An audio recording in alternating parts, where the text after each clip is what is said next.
Good morning. Welcome to Pre-Market Roar by Reliance Trading Academy. So Dow Jones कल almost flat close हुआ है।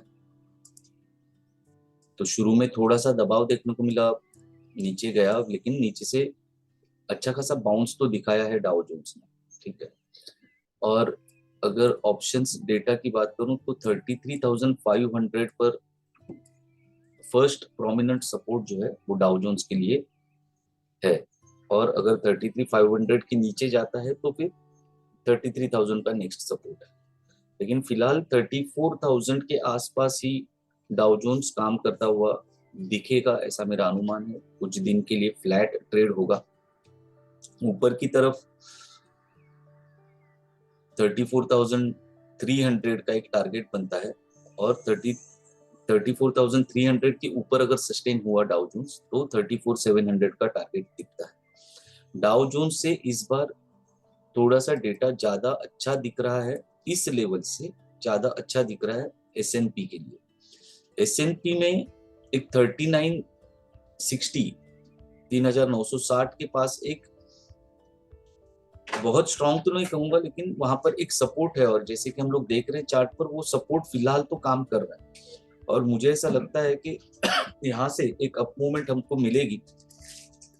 पहला target 4050 का होगा, दूसरा टारगेट 4105 का, और फिर ऊपर की तरफ 4200 का एक मूवमेंट हमको S&P 500 में देखने को मिल सकता है, ऐसा मेरा अनुमान है।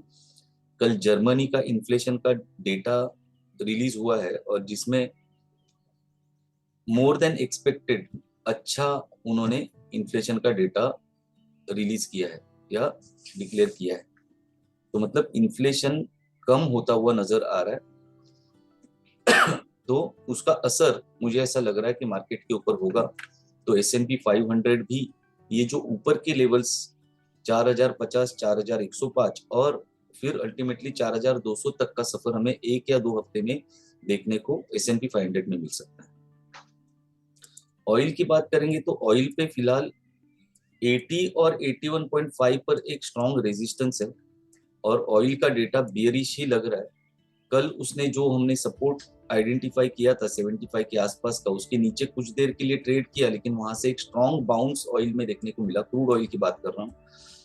फिलहाल 80 और उसके ऊपर अगर जाता भी है तो 81.5 का स्ट्रॉन्ग रेजिस्टेंस है ऑयल को। और वहां से अगर गिरावट करके अगर फिर से एक बार 75 के नीचे ट्रेड करने लग जाएगा ऑयल, क्रूड ऑयल, तो फिर नीचे उसको बिल्कुल हफ्ते दो हफ्ते के अगर मैं डेटा देखूं तो नीचे बिल्कुल कोई सपोर्ट ऑयल के लिए नहीं है। तो अगर यहाँ से नीचे 75 के नीचे फिर से एक बार पुश कर देते हैं ऑयल को, तो ऑयल बहुत ही सस्ता हो जाएगा और फिर जो है हमें उछाल, इनफैक्ट एशियन पेंट्स में हम लोग को परसों के दिन एक उछाल देखने को मिली। कल ऑयल ने बाउंस किया तो एशियन पेंट मेरे ख्याल से फिर से थोड़ा नीचे आ गया होगा। तो थोड़ा सा वेट एंड वॉच करना पड़ेगा जब तक ऑयल इस सपोर्ट को नहीं तोड़ता। उसके बाद में confirm buy entry Asian Paints वगैरह में बनेगी, तब तक के लिए थोड़ा सा धीरज रखना पड़ेगा। और SGX निफ्टी की बात करेंगे तो SGX निफ्टी ने 18,826.50 का हाई ऑलरेडी टच किया है। तो हमारे लिए 18,800, अभी फिलहाल 18,700 का एक लेवल को हम लोग बहुत करीब आके टेस्ट करने की कोशिश कर रहे हैं। 18,700 के ऊपर अगर निफ्टी सस्टेन करता है तो अगला टारगेट मेरे लिए 18,800 का होगा।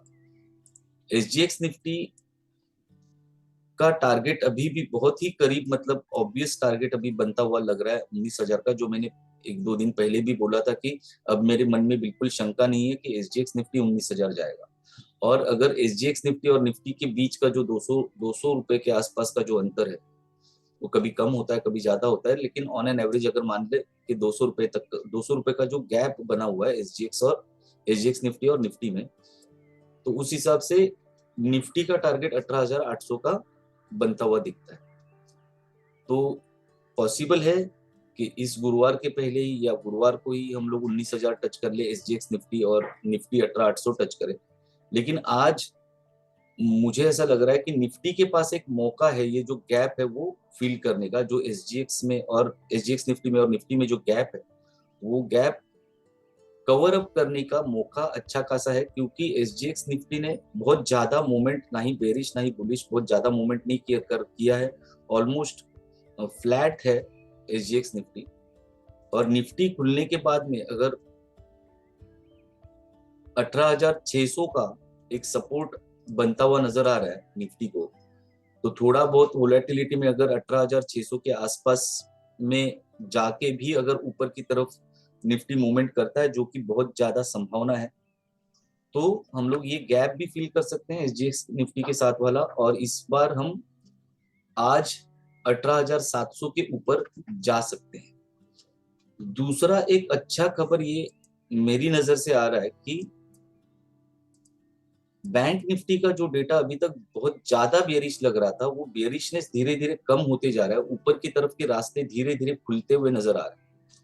43,000 का एक स्ट्रॉन्ग सपोर्ट बैंक निफ्टी में है, ठीक है। तो 43,000 का सपोर्ट लेकर अगर ऊपर की तरफ, ऑब्वियसली 43,200, 43,300, ये दो लेवल्स है, उसके ऊपर एक बार सस्टेन हो जाता है। मुझे तो लगता है कि इस बार अगर 43,200 के ऊपर भी हम लोग सस्टेन कर गए, तो मेरा पहला टारगेट 43,500 होगा। और अल्टीमेटली अगले हफ्ते के एक्सपायरी तक या उसके पहले ही मेरा 44,000 का बैंक निफ्टी का टारगेट मुझे रास्ता बनता हुआ, नेशनल हाईवे बनता हुआ नजर आ रहा है। काम जारी है। वो नेशनल हाईवे अगले हफ्ते की एक्सपायरी तक शायद रेडी हो जाएगा और हम उसका उद्घाटन करेंगे और 44,000 तक का हमें सफर करने को मिलेगा। और निफ्टी में 19,000 तक का सफर करने को मिल सकता है। फिलहाल 18,800 का एक लेवल होगा और फिर ऊपर 19,000 तक का लेवल मिल सकता है।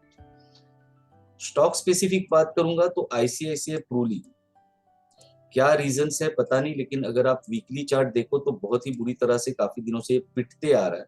एक अच्छा खासा सपोर्ट था, उस सपोर्ट को उसने तोड़ा है, ठीक है। अब यहां पर मुझे ऐसा लग रहा है कि 450 और 460 के बीच में अगर आपको एंट्री मिलती है, मैं थोड़ा छोटे टाइम फ्रेम में जाऊंगा, ये वीकली चार्ट था, मैं 4 आवर्स के चार्ट टाइम फ्रेम में जाऊंगा, तो 450 और 460 के बीच में अगर आईसीआईसीआई प्रूली में एंट्री मिलती है, तो 450 के नीचे स्टॉप लॉस रख के ऊपर की तरफ 490 और 500 का टारगेट बन सकता है। तो अगर मैं मोटा मोटी पकड़ूं तो भी इसमें मान लो मैं 455 का एंट्री पकड़ता हूं और 490 का टारगेट पकड़ता हूं, तो भी इसमें लगभग 7-7.5% का मूवमेंट हमें आईसीआईसीआई प्रूली में बनता हुआ दिख रहा है। और ये मुझे थोड़ा बुलिश होते हुए दिख रहा है, ठीक है। दूसरा थोड़ा सा हॉकिश मुझे लग रहा है लॉरस लैब। लॉरस लैब ने कल बहुत बड़ी गिरावट दिखाई, 9.27%, और ये बहुत ही स्ट्रॉन्ग बेरिश कैंडल है। तो इसमें और नीचे की तरफ प्रोबेबिलिटी बनती है जाने की।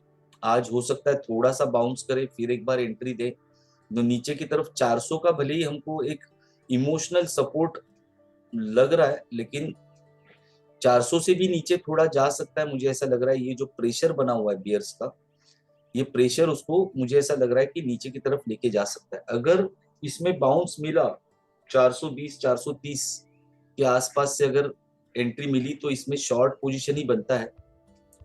नीचे की तरफ इसका टारगेट 375 से लेके 380 तक बनता है, लेकिन 375 380 के बाद में फिर यहां से एक बाइंग अपॉर्चुनिटी बन सकती है, उसके ऊपर हमें ध्यान रखना पड़ेगा। तो आज लॉरस लैब में अगर बाउंस आता है तो सेल ऑन राइज वाला लॉरस लैब में भूमिका रहेगी, क्योंकि ये बहुत ही स्ट्रॉन्ग सिग्नल है, बहुत स्ट्रॉन्ग बेरिश कैंडल है। एकदम खुले दिल से बोल रहे हैं कि हम गिरना चाहते हैं और हमको गिरने दो। फिर भी थोड़ा सा बाउंस मिलेगा तो एक अच्छी एंट्री मिल सकती है 420 430 के बीच में से, और फिर हम एक नीचे की तरफ फिर से मूवमेंट हमको मिल सकता है। लेकिन 375 380 या 370 380 के बीच में वहां पर इसका टारगेट बनता है, वहां पर प्रॉफिट बुक करना पड़ेगा, और हो सकता है वहां से हमें एक अपवर्ड मूवमेंट देखने को मिल सकती है।